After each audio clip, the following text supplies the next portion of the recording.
Hey, true believers. Chris Mack coming at you with Detective Comics 578. This is Batman Year 2, Part 4, the final issue in the installment.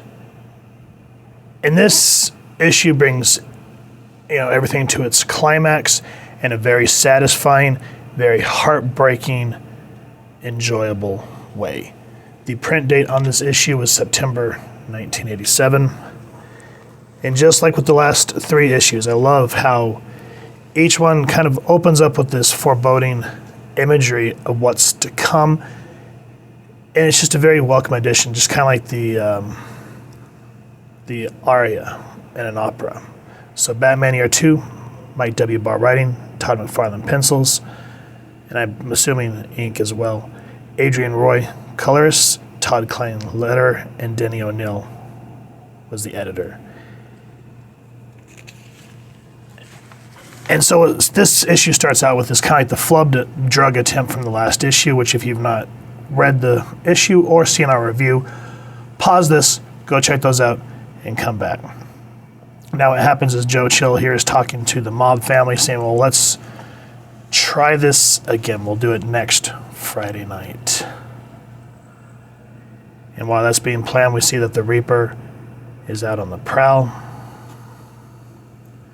He finds a way to involve the police and also get, basically rough up an informer to do his bidding for him. And it's just one thing about the Reaper here is he is one ruthless guy. Like, to me, he sort of reminds me of Rorschach. How Rorschach, as he became colder and colder, he kind of went to that sociopathic level of not feeling anything, not caring about anyone's well-being. And that's what I see the Reaper as. And the design of him, just that jet black cloak with the cowl, the skull mask, and then just that heavy red leather armor, it just strikes that type of terror that on a different level than Batman. And that's another thing that I wanted to point out here.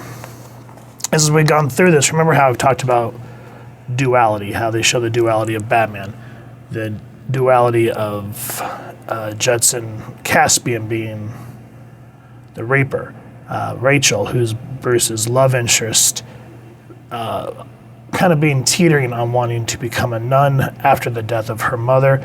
Bruce kind of talks her out of it. And you can kind of see how the mask of Bruce Wayne sort of starts to dissipate when we actually see someone who's happy. He goes, that's right, Leslie. I'm having dinner with Rachel, with or without your approval. Why do you think I wouldn't approve, Bruce? You two make a lovely couple, and I'm sure her father feels the same way. Here, let me straighten your tie. And Alfred's just like, I've never seen the master like this. Now, one thing here that I've never noticed is it's said twice. When he says master, there's a W, like the master. So I'm assuming that's supposed to be a British accent. Let me know if that was supposed to be a thing or not. Anyway, Alfred's saying that, Bruce looks well. And if you remember from the last few issues, Leslie's kind of been riding Bruce's ass because she knows what he's like when the sun goes down. But here she actually sees a legitimate change in him, and she says he looks happy, Alfred. So you kind of see the coldness of Leslie Tompkins fading away here, and she's actually happy for the young man that she's helped raise. Now what happens is Rachel and Bruce go out to dinner. There's a very sweet moment that happens here, but I like the use, maybe a overused trope nowadays, but I like how the fortune cookie says, you may avoid your fate, but you never escape it. And I don't know, to me that just really helps set the tone of the whole book. Even though it may feel a little set up, it's just great for what happens here because the police catch wind of the informant and just a full-on assault between police and mobsters happen, and then the Reaper happens. Now, this was back in the days of the Comic Authority Code, so there's only ways you could show violence, sexuality, etc., so forth. And I like how the paneling here even though it's red, because a lot of comics, if you read them back during this time where there was blood, it was usually black or shadow with maybe a drop here or there. This just full tilt, just slunk, and then wait for it because it just gets that much more intense. Again, early McFarlane influence there where you can see Spawn, beautiful work. But here we hear a scream off panel and he's like, Mr. Mim, what is it? What? Mr. M is the one that wanted to set up this whole drug meet to lure the Reaper. And he got his wish. The Reaper, my God, I mean, look at this, guts hanging out. Like, this is something only we really see in Image Comics now compared to the big two. He has learned to fear the Reaper. The next lesson is yours. And just, I love these dual sides and just how this one hangs out from the foreground, dripping that blood and just, whew. Shortly after this, you would not see this much anymore. So I'm glad that during this time period after Infinite Crisis, when things got a little bit darker, they were willing to push the envelope and see where it went. Again, this is one of those really high-held regarded comic issues. So, and again, Batman is on the lam from the law. Gordon thinks that he's changed sides by saving one of the mobsters from the fate of the Reaper. But if you remember, Bruce came to him and said, I want you to remember that no matter what happens, you know, I love our sense of justice and I'll always be your friend. But I don't think Gordon quite understood because it was very cryptic. And again, just lots and lots of action on top of the thick layers of what this story is conveying in terms of character development. There's ultra violence. It's like everything that you want to keep you invested in a book. Now, if I can turn the page, which it does not, we will continue. Here, this is what I wanted to get at. He goes, Commissioner, sir, I think you're going to want to hear this. It's about the Batman. What about him? And so one of the mobsters that got hit in this assault kind of explains how Batman wanted to make a temporary alliance with the mob in order to take down the Reaper. Alfred Gordon runs off. And someone in the background says, do you think he'll answer, Commissioner? I don't know, Sergeant. I finally understand what he was trying to tell me last time we spoke. And so we see the bat signal illuminate into the sky from Gotham City Police Headquarters. So while the faith, Gordon's faith is restored, we see, again, look at this, the subtleness of this panel. Bruce, foreground, bathed in shadows. The bat signal, just ominously calling his fate behind him. He comes to visit Rachel, and she's like, Bruce, darling, what's the matter? And here you see the look of resolve. I'm about to do something. Something I have to do. Something you'd probably damn me for if you knew. I just wanted you to know that after that, I'm done. I'm yours for the rest of our lives. She says, I've seen the real Bruce Wayne, not the playboy or the philanthropist.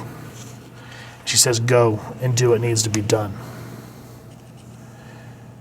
And what it is he, well, let me show you the panel. It's quite harrowing. Where is it? Here. Puts his father's murder weapon to Joe Chill's head.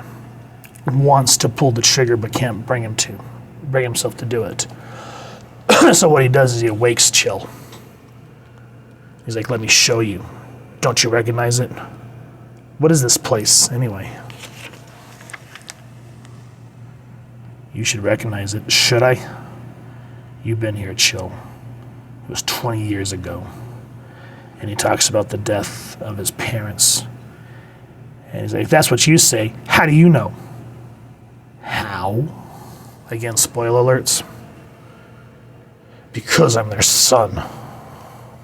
And just look at the anger on Bruce Wayne's face as he reveals himself to Joe Chill. And a fight ensues. Something is tragically taken away from Bruce at this point that I don't want to give away. What instead happens is a massive battle between Batman and the Reaper. Again, something is revealed. And to kind of wrap it up is again in terms of duality.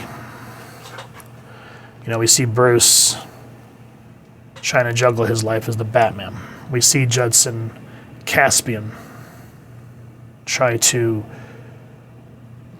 get back into the role of the Reaper as he sees Gotham has fallen into destitute. We see Rachel Caspian wanting to have a happy life, but courting the idea of becoming a nun. And all this comes to a head in this issue. And then, of course, Mike Barr wrote an excellent story. You know, you don't really get Batman stories that are emotionally driven like this very often anymore, or know how to dramatically pull it off correctly. The original artist, which I can't remember his name off the top of my head, he did a decent job with the story. But when they brought on Todd McFarlane, we all know him now for his dynamicness of how he created the spaghetti webs of Spider-Man, or how the long, flowing, just overly ridiculously awesome looking capes spawn Batman. The very sharp angles like he would do with Wolverine, etc., so forth. When they brought him in, it added another layer to this book.